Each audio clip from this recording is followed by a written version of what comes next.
Hey guys, Joe here from Everything Gaming 101. I'm here to bring you a deck profile again, except this is a different game than the first video I did. The first game I did was a deck profile of a deck I play in Y Spores. And now I'm going to show you my current favorite game, which is actually none other than Force of Will. So today I'm going to be bringing you my Knights of the Round Table Faria. I guess you could say a Faria Rush deck. It's very aggro based, obviously no control in it. You can't really play control in Faria. It just doesn't happen that way. But anyway guys, let's get started. So I'll start out with the different mana stones that I play. And again, if you have any comments or questions about the deck or ways it plays and whatnot, please feel free to let me know. I'll be more than happy to elaborate and everything. So anyway, here we go on to the stone. So the very first stone we play here is Almirius, the Levitating Stone. That's probably my personal favorite stone in the deck because of the fact that for some reason I have that luck when Faria comes into play that is the stone that comes off the top of the Mana Stone deck. And my opponent cringes every time they see it because I'm just going to swing for a lot because I usually have the Demon Sword on board and everybody's a little upset with me about that. But it's okay because I'm playing my Knights of the Round Table and I'm happy about it. I also play one Little Red the Pure Stone. Unfortunately, I don't have the yellow one, guys. I know. I need to get the yellow one. And I'm trying to. But anyway, so they all do the same thing. So the Little Red the Pure Stone is there because if I have any mana deficiency being red or white, whatever it is, I can use this and determine any color that I want that I need at the time. And then I can also use it to do a bunch of different things. So I can produce a will of the chosen attribute. I can target a resonator that shares an attribute with the chosen one and give it +2/+2 until end of turn. And if I control two or more, obviously, of the same stone, then the other one, or then this one would die. Well, all but one of them. But anyway, so that's why you only run one. I also play 4 mana Stone of Heat Ray. This is the must-have dual stone in the deck because of the fact that you're playing white-red, and obviously, you know, using 4 of these in a 10-card Mana Stone deck, you're bound to see at least one, which if you don't see one, it's kind of bad, because then you're not really going to see the plays that you want to see. And then the last stones are all basic, so I play 2 Magic Stone of Flame, and then I play 2 Light Magic Stones. Really nice for basic stones, and especially if I hit these, my entire stone deck is no longer split fodder, which was probably the bane of my existence. So I no longer have to worry about that, at least not as much as I used to when I was playing other decks like Elves or Grim or anything like that. But even in Grim, I wouldn't even have to worry about that. I just played it wrong. I was still new, guys, so don't judge me. But anyway, that's the stone deck. I'm going to leave the light stones on top because they're absolutely beautiful. And now onto the main board. So the ruler I use obviously is Faria. And she's actually my favorite ruler in the game right now. Actually probably second favorite ruler because my first favorite ruler is still Crimson Girl in the Sky. But everybody loves her. So right now to play, Faria is my favorite ruler to use. She's a really good ruler. You pay 2 light to J activate, and then you can also pay 2 light to gain 200 life, which is really nice if you're just sitting there and floating on 2 mana. You can just tap those 2 and gain 200 life going into your standby phase, or going to your draw phase, whatever it may be. And then her actual J ruler side is probably my favorite part of her. So she's an 8/8, which I feel like she could be a little better, especially since everything in the game is a 10/10 except for her, pretty much. That's where Melgus kind of beats her out, is the base stats. But as far as what they do, I like her a lot better. She's got target attack, so she can choose what to attack. So if you have a very pesky Mistopheles that I need to get rid of or something like that, and I give her flying without Almirius, I can attack that Mistopheles and get it out of here. If you have a J ruler that's basically being a chump blocker and it's killing all my stuff, I'm going to kill that as well. So I like the fact that she has target attack. When this card enters the field, you can put the top card of your Magic Stone deck into your Magic Stone area, which is really nice. Kind of does a cane when she enters the field. And then her God's Art is what makes her so good, in my opinion. It's a very good late game finisher. You just sit there and you say, oh, see this board presence that I have? You have Lancelot, you have Gawain, whatever it may be. You drop this and you just go attack and then God's Art, and then just recover everything, and just attack again. And at that point, your opponent's more than likely going to be out of chump blockers, depending on, again, what deck they're playing. So I really like Faria. She's too good not to use, and she's the best ruler, obviously, for Knights of the Round Table. So onto the actual deck itself. So to start, I play 3 Holy Warriors of Hope. I would play 4, but I've noticed that there isn't really much room in the deck because I usually do the 40 card minimum. But Holy Warrior of Hope's here for the whole counter to Hunter in the Black Forest. God forbid if you're playing against like Bahama or just any burn deck, even if it's Kane, they're gonna play Hunter in the Black Forest, and it's a 3/3. So if you go first and you drop this, now they're no longer going to deal that damage to you. The only choice that they really have to do to you is to Thunder it to get it out of the way, and then now you're bored. You're just going to do anything else you possibly need to do, although I'd like to keep him on board. He's a really nice little chump blocker. Then I also use 4 Percival.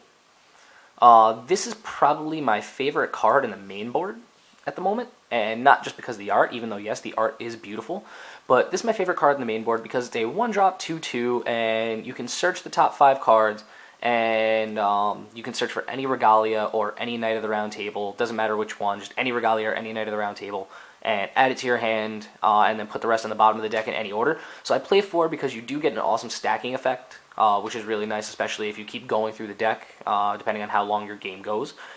Shouldn't hopefully go that long, but anyway. And then on top of that, if they try to kill something along the lines of your Gawain or whatever it may be, and they try to Thunder it, they try to do what you call Purify. Not pure. They can't even Purify Fire, right? Never mind. Unless they Mooge Dart you, which at that point they're going way too neg. But yeah, if they try to Thunder your Gawain for to kill it and whatnot, you could just go Percival, sacrifice, and it will no longer be dealt damage. So it's a really, really nice combo piece with Gawain, in my personal opinion. So I love Percival. That's my favorite card in this deck. Then we play, speaking of Gawain, here he is. Play 4 Gawain. The Lord is just too good not to play in this deck. All other Knights of the Round Table get +2/+2, and then, or +200/+200, I should say. I just use magic terms. And then his other effect I really like because one of my favorite cards to play was Hamelin's Pied Piper. And I like him because of the fact that if he attacks or blocks, he can take that last little chump blocker and just tap it, and then you can attack for a really, really, really big amount. That's why I really like Gawain, and plus his ability to give +200/+200 to every other Knight of the Round Table is really nice. So if you get 2 of these on board, it's almost like if you're in a Christie lock for elves. It's a really, really, really good combo to have on board. That's what I like, at least. Everybody looks at me funny when I have them on board. Why would you play 2 Gawains? I'm like, because they're good. Then next is onto these 4 cards. I play 4 Guinevere. She's not bad in my opinion. She's not my favorite card in the deck, but she's really good for that draw power. Oops, as I knock around the camera everywhere. She's really good for that draw power, that you can just drop her for 1 fire, tap her, and you can draw 2 cards, then discard a card. Or, well, you have to sack a Resonator, of course. So, draw 2 cards, discard a card. And she also combos really, really, really well with the next card I'm going to show you, which is Lancelot. So, if you tap her and you pay a red, then you can choose a Resonator, and it gets +4/+4 until the end of turn. And when it deals damage or is dealt damage that turn, then I have to sacrifice it. But it's really good to give that +4/+4 effect if I need to get that quick kill. So she combos really well with Lancelot late game, especially. Now, on to the man of the hour that we are talking about, Lancelot himself. So, he's probably the better card in the deck. So, 2 fire, you drop him. He's got swiftness, so he can attack the turn he's put into board. He's a 6/6 body for 2 mana, and he has to attack if able, which I'm more than happy to attack with Lancelot. You don't have to tell me twice. I'm gonna attack with Lancelot. I like his sword, too. It looks like a lightsaber. So when this card attacks, if his attack is 1,000 or more, you deal 700 damage to target Resonator on your opponent's side of the field, just when it attacks. So you don't have to pay any additional cost. It's just you make him 1,000 and you go. So that combos really well with that Gawain combo I was telling you about, because he is a Knight of the Round Table and the Gawain's abilities will stack, and he's a 10/10 right off the bat at that point. So he comes in the field, he's a 10-10, attack, burn, next turn, attack and burn, next turn, attack and burn, Faria, God's Art, oh, attack and burn. It's a really good card. And then if you need to get him up there, if you're just shy of reaching that 1,000 attack plateau, then you could pay a red to give him +1/+0 until end of turn. Very, very good if you have that little deficiency of getting him up there. Next, this I'm debating on keeping or playing or taking out. Gwyber is basically that late game card flyer. He's a really, really, really good card because as you drop other resonators on the field, it costs 2 colorless less to play him, which is really nice. So if you play 2 creatures that turn, you have a 1-drop 12/12 flyer. It's a really, really nice card. There's not many flyers other than cards like Mistopheles, even Blazer's not a flyer. I mean, Gilderoy's a flyer, but it's nothing crazy because now I can at least block the Gilderoy and hopefully not take the damage from that. So I really like Gwyber. He's really nice for late game, but I haven't really had a chance to use him that much, so I'm debating if I want to keep him or take him out and maybe put in Tristan, but we'll see. I'll keep testing at locals and in bigger events like ARG. And then my secret tech, not really a secret tech anymore now that I'm showing you guys, 1 Grim, the Avenger of Fairy Tales. He's good if you do have that Mistopheles on board that you really need to get rid of. You just drop him, RFG the Mistopheles, and then you just go off for the rest of the turn, which is really nice, especially if you already have that board presence and your opponent's done nothing to it. If they already paid 4 to drop a Mistopheles, you just go, get rid of it, and I'm going to kill you, which is really, really nice. So Grim's that little clear card that I really like in this deck. So now, on to the part where everybody looks at me weird. They're like, oh, you should either play 4 or 8 of these. And I play 6. So I'm using 3 Excalibur and 3 Leviathan the Demon Sword. Now, this obviously for reasons of Faria, because I can tap this and it also costs 2 colorless less to play Faria's God's Art, which is really nice. If I tap it. So the combo that I was always doing, which I hope other people do, so you go in the draw phase, you tap this, and then you give something +2, or you give her +2/+2. She gains Imperishable, and you can pay 2 colorless less to play its God's Art ability. So now that it's already done in the draw phase, you're going to untap this, and then you're going to go into your main phase, enter combat, and you're going to tap this. She's going to do the same abilities again. She's going to need another +2/+2. If I'm correct, that ability should stack. And then it also should stack as well for the colorless to play its God's Art. So the God's Art is, if I believe, it's 2 light and 4 colorless. So now you've gotten rid of that 4 colorless deficiency. And you play a 1 mana, re-recover everything, and attack again. It's too good not to use. And on top of that, it's a very beautiful sword. She already has target attack, and this gives target attack, but she already has it, so that really doesn't matter. And then onto the next sword. This sword likes me more than Excalibur, I've noticed. But Leviathan the Demon Sword is, I know, the bane of a lot of people's existence because it does give your J Ruler swiftness. And then you can also sack it to give Imperishable, and you can also discard another copy of it to produce another redstone. Really, really, really good card, especially if you're going to drop that Faria that turn, because now you can deal 12, I think 10, yeah, 12 damage once you get that attack through.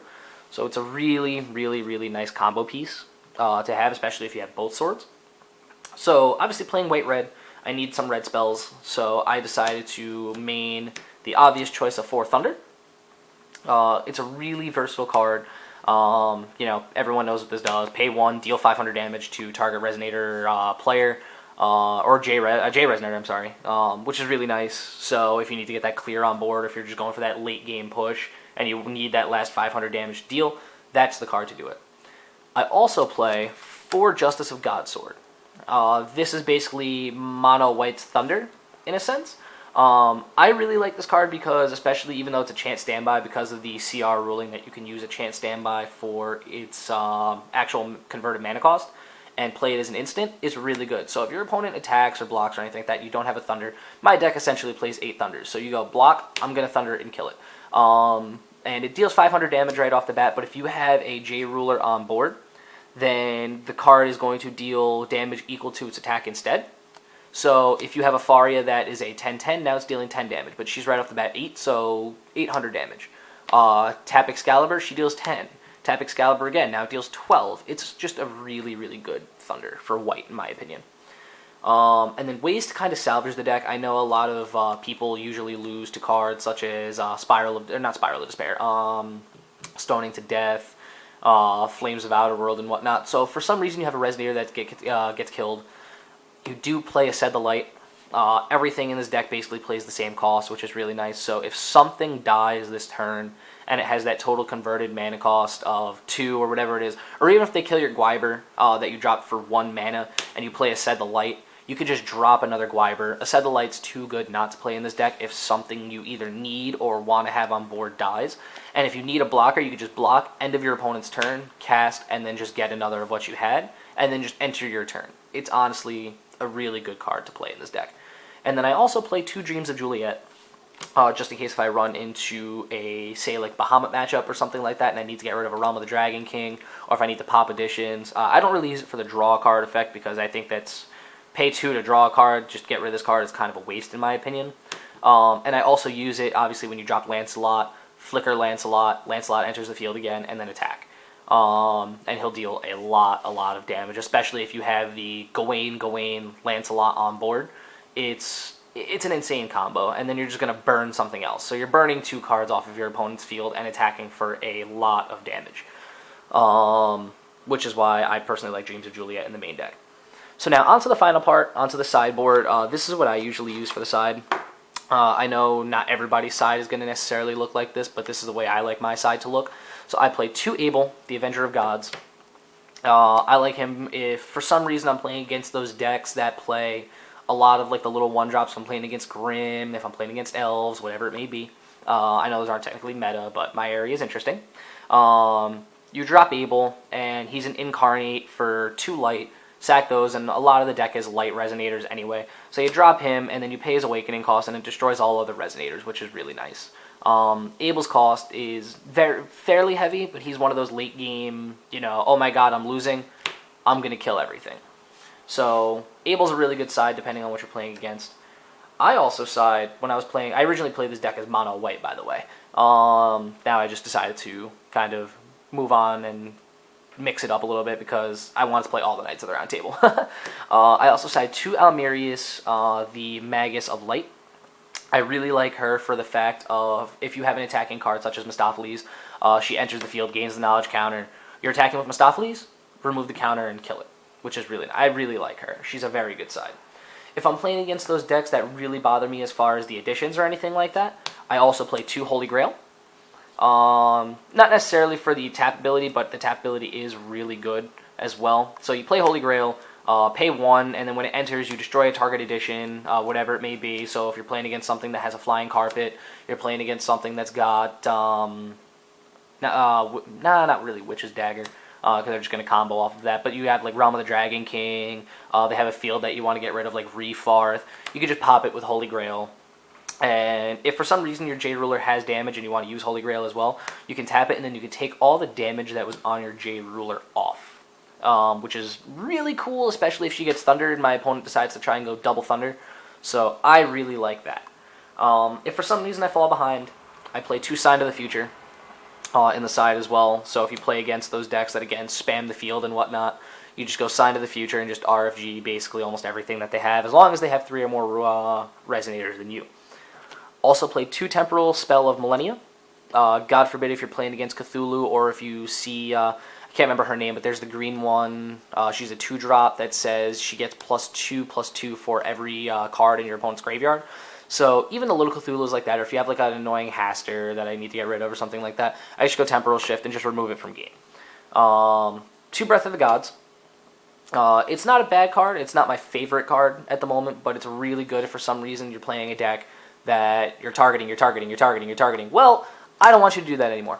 Breath of the God kind of gets rid of that. I'm going to probably get rid of this, actually, and put in Crime and Punishment for those pesky Bahamut decks, more than likely, because Breath of the Gods is very situational, and if I play against that, it's obviously not much of a target, and I also don't use Breath of the God that much, but this is an idea as well as a tech. At 1, I also tech in Jeweled Branch of Harai. I really like this if you're playing against those red rush decks, red or black rush decks, or even against Cthulhu, because if they have those really big beat sticks, and you have this on board, you're just going to pay a white and then tap this and just tap down 2. I only play 1 because honestly, you play any more and it's too much for this deck, unless you're playing something like Kaguya 1.0 or 2.0. Yeah, it's Treasure Item, so yeah, 2.0 works with that as well.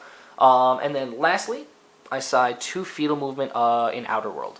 So, I believe this card got eroded. Not sure, but at the moment it says, at least to me, you play it and then just remove all cards in opponent's graveyard. It's that last second kill card if you need it as well, especially depending on the deck you're playing against. Remove everything and deal damage to your opponent equal to every single card that was removed from that graveyard times 100. It's a really good kill spell. I really like it, and it's just too good not to use, at least at the moment. I think it got eroded to where it's every creature that gets removed, it deals 100 times that amount, but I'm not too sure. I have to look that up again. I'm pretty sure that's what it is, though. But anyway, guys, that's my Faria, Ruler of God's Sword, and Knights of the Round Table deck profile. If you have any questions, please feel free to ask in the comments below. Like, subscribe, and take a look at everything else we have. And take a look at the first video I posted as well. Not Force of Will related, it is Why Schwartz related, but I am doing an awesome giveaway to get started. Once I hit 20 subscribers, I will be raffling off something really sweet. So check out the first video if you want to do that. This is Joe from Everything Gaming 101, signing out. Peace!